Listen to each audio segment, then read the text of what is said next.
tudo bem com vocês? Eu sou a Gisele, sou professora de História e estarei aqui nesse canal de agora em diante passando um pouco de conteúdo de História para vocês. Quem já teve aula comigo sabe que a gente faz muita História e Arte, né? Então assim, a gente vai tratar hoje a respeito das religiões monoteístas da história. Então, do surgimento dessas religiões. Vocês sabem que na Antiguidade, né? Na Idade Antiga, vou passar aqui rapidamente. Na Idade Antiga, aqui surgiram as duas religiões monoteístas da história e na Idade Média surgiu mais uma. Então, hoje a gente vai tratar desse assunto. Então, quais foram as três religiões que a gente vai falar? A gente vai falar do judaísmo, que esse daí nasceu antes de Jesus Cristo, o cristianismo, que data do nascimento de Jesus, e o islamismo, né? Uma religião que surgiu depois. Então, vamos para frente. Ok. Então, para a gente falar de religião, a gente tem que entender o quê? Qual que é a diferença entre politeísmo e monoteísmo? Então, politeísmo, a palavra já fala poli, vários. Esse é meu policelf, tá vendo? Vários. E mono é um. É como monofásico lá na tua casa, que só tem a 110, né? Então, politeísmo é a crença em vários deuses. Então, na antiguidade, né, no tempo dos egípcios, dos gregos, dos romanos e até nas civilizações mesopotâmicas, as pessoas acreditavam em vários deuses. Cada deus tinha cada particularidade da vida era um deus específico. Então, eu acho que as pessoas nem brigavam muito por religião. Cada um acreditava no Deus que quisesse, né? Então, tá bom. Aqui no monoteísmo, é a crença em um único Deus, um pai, um criador, um único salvador, né? Vamos lá. Então, as religiões monoteístas vão surgir, são as três: judaísmo, cristianismo e islamismo. E será que isso vai dar certo? Vamos ver. Religiões abraâmicas. Por que são religiões abraâmicas? Porque elas têm, as três religiões, elas têm como grande patriarca da religião Abraão, né? Então, Abraão é o patriarca, é ele que ouviu a voz de Deus, é um Deus onipresente, onisciente e onipotente, é um Deus criador. Vamos lá?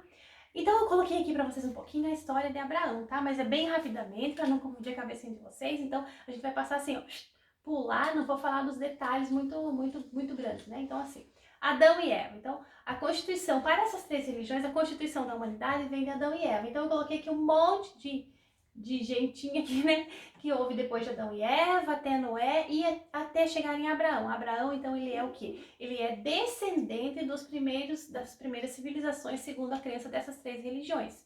A história de Abraão é bem complicada para se entender, né? Então, a professora vai passar mais ou menos. Olha, Abraão, ele ouviu, né? Ele teve um chamado de Deus, Deus falou com ele, segundo as religiões, e Abraão estava morando numa terra chamada... vou passar aqui. Aqui. Abraão morava numa terra chamada Ur. Estão vendo aqui? Então, este é o mapa do mundo. Eu coloquei aqui rapidamente para vocês. Aqui nós estamos no Brasil, tá? E nós vamos falar aqui da Mesopotâmia. Entenderam? Então, assim, Abraão morava aqui, ó. Aqui é a Mesopotâmia. O mesmo lugar que está aqui é o mesmo lugar aqui. Povos antigos, a gente estuda no 6º ano, não é verdade? Mesopotâmia, então. Rio Tigre e Eufrates é a mesma região. A região do crescente fértil. Então, Abraão morava aqui na cidade de Ur, né? Essa cidade estava em conflito e Deus falou com Abraão: Abraão, vai para outra cidade, você é meu escolhido, eu vou fazer uma aliança com você. E a partir daquele momento, Abraão foi para a terra, uma terra prometida, a terra de Canaã. Deus falou para ele: olha, Abraão, tem uma terra prometida para você.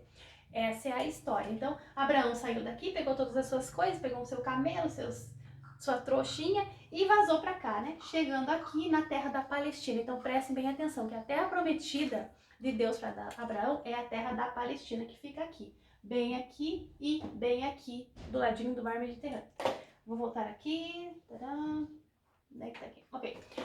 Abraão, vocês sabem, eu sempre falo na sala de aula que as culturas são diferentes. Então, existem culturas diferentes, cada cultura tem um jeito de fazer as coisas, certo? Na cultura de Abraão, um homem poderia casar com várias mulheres se quisesse, certo? E foi o que aconteceu com Abraão. Abraão tinha uma esposa, a primeira esposa, que era Sara, e ele acabou tendo um relacionamento com uma serva dele, que era a esposa Agar, ela era uma egípcia. Do relacionamento de Abraão com Agar, nasceu Ismael, era o filho de Abraão. Aí, mais tarde, a Sara demorou um pouquinho para ter filhos, ela teve mais velha, existe todo um conceito bíblico a partir de um milagre e tal. Mas o que eu vou dizer para vocês é que com Sara, ele teve um filho chamado Isaac, tá? Aí, o que aconteceu lá no meio da história? Sara e Agar começaram a brigar lá uma com a outra, ciúme de Abraão, alguma coisa aconteceu, eu não sei. Eu sei que Agar resolveu ir embora. Agar falou para Abraão, tchau, Abraão, vou para casa. Aí Agar pegou Ismael, que era seu filho, e foi lá para a Península Arábica. Ok? Então, ela saiu ali da região da Mesopotâmia, saiu ali da Palestina e foi lá para a Península Arábica. Então, a história acredita que os árabes, né? Os árabes surgiram, a civilização árabe toda, né? Que construiu da Península Arábica, surgiram a partir da descendência de Ismael, ok? E aí Isaac acabou ficando com Sara e Ismael. E aí teve uma outra descendência que veio Jacó, veio José, Moisés, etc. Então, essa descendência dos filhos de Isaac geraram os judeus e mais tarde os cristãos, ok? É importante vocês saberem disso, que de um mesmo patriarca de Abrão que morava na Mesopotâmia surgiram dois povos, os árabes, os judeus e depois aqui os cristãos também. Então, isso é histórico, é muito importante. Significado das palavras, pessoal, vocês vão encontrar nos livros muitas coisas de várias formas de hebreu e judeu, tá? Então, hebreus são os antepassados dos judeus, são os primeiros, né? Então, são os descendentes de Abraão, realmente, né? Os judeus também são. Mas, enfim, são, como era falado, aqueles que falavam o idioma hebraico, entendeu? Os judeus, com esse termo hebreu, houve várias, os hebreus eles eram eram tribos seminômades, então migraram várias vezes, foram da Palestina para várias regiões da Mesopotâmia, foram para o Egito e voltaram. Então, com o tempo, esse nome adquiriu um termo chamado judeu, mas é a mesma coisa que hebreu, tá? Entenderam isso? Judeu é descendente do hebreu. Então, quando vocês verem alguém falar dos judeus, lembre-se dos hebreus, que é quase a mesma coisa. Vamos lá. Judaísmo. Então, agora eu vou falar especificadamente do judaísmo. Esse é meu pode ser.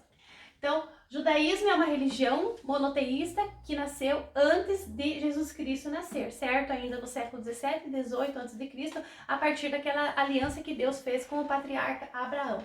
Para os judeus, eles chamam Deus de Jeová, ou Javé, ou Iavé, que na verdade, traduzindo para o português, é Deus, não é verdade?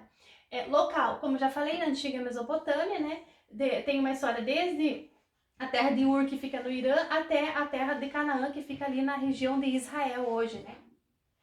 Patriarca Abraão, já falei. Então, o que eles seguem? Eles seguem o Aseret HaDibrot. O que significa isso? São as 10 proclamações. Então, dentro da história do judaísmo, há um momento em que os hebreus, os judeus, estão sendo escravizados, né? Eles migraram lá por causa da fome para o Egito e eles acabaram sendo escravizados. E Moisés, ele tem essa... ele vai vai ajudar a tirar os hebreus, né? Os judeus lá do Egito, e vão atravessar o Mar Vermelho. Quer ver? Vamos ver se tem aqui. Ó, eles vão atravessar aqui o Mar Vermelho, né? Da Bíblia diz, e no Torá também diz, que no livro do Pentateuco, afinal, que eles atravessam o Mar Vermelho. Então, assim, ó, essas 10 proclamações, elas estão aqui no Torá, no Pentateuco. O Pentateuco, ou Torá, é o livro mais importante para os judeus, ok? Então, eles têm mais ou menos 613, 14, uma coisa assim, 600 e poucas proclamações. Então, ou seja, mandamentos, né? Então, dessas 610 específicos, foi Deus que falou para Moisés durante 40 anos, quando ele estava lá 40 anos no deserto, no Monte Sinai. Então, ele segue muito mais essas, né? Ok? Então, no judaísmo não tem representação de imagem, tá? Não tem, você não vai encontrar. Estrela de Davi é uma estrela também muito importante, é o símbolo do judaísmo. Você pode ver que é uma estrela, ela é um triângulo para baixo e um triângulo para cima. Por quê? Porque Davi foi um rei judeu, tá? Davi foi um judeu, ele lutou em muitas batalhas, e em algumas batalhas ele usou uma estrela para vencer a guerra, né? E saiu vitorioso, e a partir disso todo mundo começou a usar, né? O pessoal começou a usar a estrela como um sinal de proteção. É um símbolo de proteção para os judeus. E ela também simboliza a união entre os lados opostos, ou seja, entre o céu e a terra, ou entre o masculino e o feminino. Então essa aqui eu já falei para vocês, né, a localização da história dos hebreus ou dos judeus, que é a região do Crescente Fértil na Mesopotâmia, que hoje é Oriente Médio, ok? Judaísmo, então, aliança com o povo judeu, já falei, terra prometida Canaã, e eles creem na vinda de um Messias. Os judeus, eles acreditam que Jesus Cristo tenha sido um profeta muito importante mesmo para eles, só que ainda não é o Salvador, não é o Messias, entende? Para eles ainda, eles acreditam que o Salvador virá, ok? Para os judeus, o líder religioso das igrejas, que não são igrejas, eles chamam de sinagoga, certo? O líder religioso é um rabino, e igreja para eles é sinagoga. Eu coloquei aqui a imagem da sinagoga lá em Curitiba, de Beit Yaakov, não sei se é assim que fala. E essa é a imagem interna da igreja, ok? Pode observar que tem aqui uma estrela de Davi, não sei se vocês estão enxergando aí. E essa é a imagem interna. Eu coloquei aqui o kippah também, né? O kippah. O que é o kippah, então, para os judeus? O kippah, ó, vou dar um exemplo. Se eu uso uma aliança de casamento, ó, tá vendo aqui? Eu tenho uma aliança de casamento, significa que eu sou casada, que eu sou comprometida com alguém, certo? É um sinal de respeito a alguém que eu sou comprometida. Então, para os judeus, o kippah é a mesma coisa. Quando eles utilizam o kippah, é sinal de comprometimento para com Deus, né? Que é essa touquinha aqui que ele usa na cabeça. E é um sinal de humildade, significa que acima da cabeça dele tem alguém mais importante, ok? Vamos lá. Importantíssimo, lugar sagrado. Então, para os judeus, tem vários lugares sagrados, mas eu peguei um especificamente, que é o Muro das Lamentações, que é esse muro aqui, não sei se vocês estão vendo bem aí, né? Mas é esse muro aqui, o Muro das Lamentações. Então, esse muro tem uma história. Por exemplo, esse muro é um pedacinho que sobrou do primeiro templo monoteísta da história, ou seja, o primeiro lugar sagrado construído especialmente para adorar a um único Deus. Entendendo? E quando que foi construído esse primeiro templo?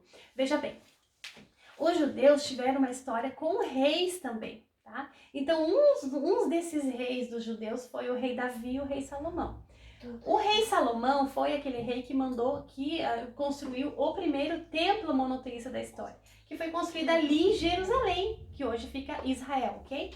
Só que esse templo, vocês sabem, já estudaram comigo um monte, eu falei pra vocês que as civilizações antigamente, ela conquistava uma terra e vinha uma outra civilização e invadia, daí vinha outra civilização e invadia, daí trocava, era assim, a antiguidade foi assim. Então, assim, ó, o templo de Salomão primeiro foi destruído pelos babilônicos. Nessa época, os babilônicos levaram os hebreus, inclusive, para serem escravizados. Depois foi reconstruído no tempo dos persas, né, que os persas também invadiram aquela região. Depois os romanos, quando conquistaram essa região, os romanos destruíram o templo de Salomão novamente. Então ele foi construído 2 vezes e foi destruído. Aí o imperador Tito deixou só um pedacinho do muro e falou assim para os judeus: olha aqui, judeus, vocês sabem, gente, que os romanos perseguiam os judeus, colocavam os judeus lá no Coliseu para lutar com os leões, escravizavam os judeus. Enfim, vocês sabem disso, a perseguição religiosa era intensa, porque os romanos não gostavam de adorar um deus só, não acreditavam, eles tinham deuses politeístas. Enfim, voltando a falar aqui do muro, o imperador Tito falou assim: olha, vou deixar um pedacinho desse muro aí para vocês, os judeus, porque é para vocês se lamentarem e lembrarem sempre que nós somos bem poderosíssimos, que nós somos muito bons. Só que aí o que aconteceu? Os judeus pegaram, né, e falaram assim: não, esse muro ficou aqui para cumprir a promessa de Deus. O que é a promessa de Deus? Que sempre vai restar um pedacinho do muro, né? Sempre vai restar um pedacinho. Aí esse muro fica lá em Jerusalém, Israel, tá? Então eu coloquei aqui a imagem do presidente Jair Bolsonaro, que ele esteve lá em 2019, foi orar nesse muro, quando ele foi visitar a cidade de Israel. O estado de Israel, desculpem.